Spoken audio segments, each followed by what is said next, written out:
Savez-vous que si vous raisonnez en mode échec, vous vivrez en mode échec?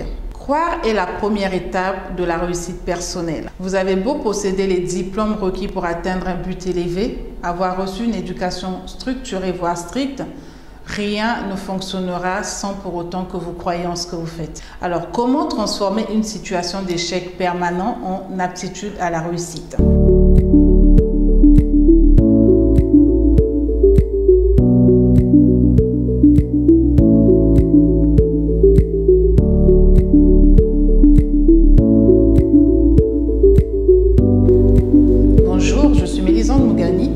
Coach en développement personnel et formatrice. Alors, en premier lieu, ce que je vous conseillerais, c'est d'arrêter de penser constamment que le pire va arriver. Pourquoi? Parce que à force de vous en convaincre, cela va se produire. C'est une simple question énergétique. Vous vous pensez doué pour l'échec? Si la réponse est positive, c'est parce que vous vous êtes accroché à cette idée depuis longtemps et avec certitude en plus. Que nous dit la Bible? La Bible nous dit que tout est possible à celui qui croit. Voilà une phrase qui aujourd'hui est reprise avec des variantes dans bon nombre d'ouvrages de développement personnel.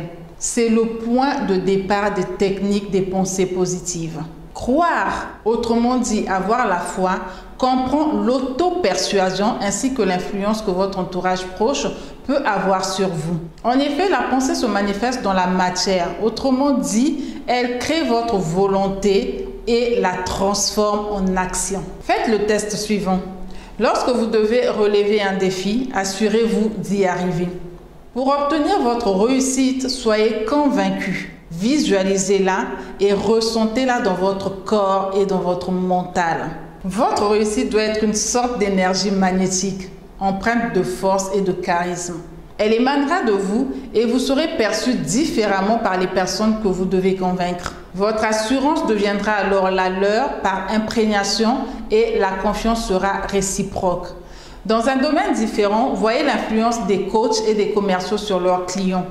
Une bonne nouvelle annoncée dans les solutions qu'ils proposent va redonner force et courage à la personne concernée et va l'inciter à persévérer. Ensuite, celle-ci va vous motiver et vous engager à fond dans l'action sans demi-mesure bien sûr. C'est en concentrant toutes vos forces, aussi bien physiques et mentales, dans une même et seule direction que vous réussirez à atteindre votre but. Même si vous êtes doté de peu de talent, votre seul investissement total est un gage de réussite. Un certain nombre d'artistes ou d'hommes politiques en sont de parfaits exemples. Si vous aussi, vous savez ce que vous voulez, si vous y croyez dur comme fer et que vous mettez du cœur à l'ouvrage, rien ne pourra vous arrêter. Alors, si vous avez une chose à faire pour passer de l'autre côté, ou mieux, pour être la meilleure version de vous-même, croyez en ce que vous faites.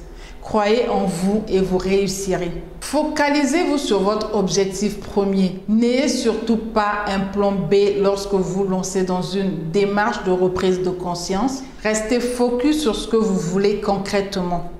Savez-vous pourquoi il nous arrive souvent de perdre la foi? Je pense, et je l'ai compris, c'est parce que nous avons bien souvent un plan B. Et c'est justement ce plan B qui fout tout en l'air.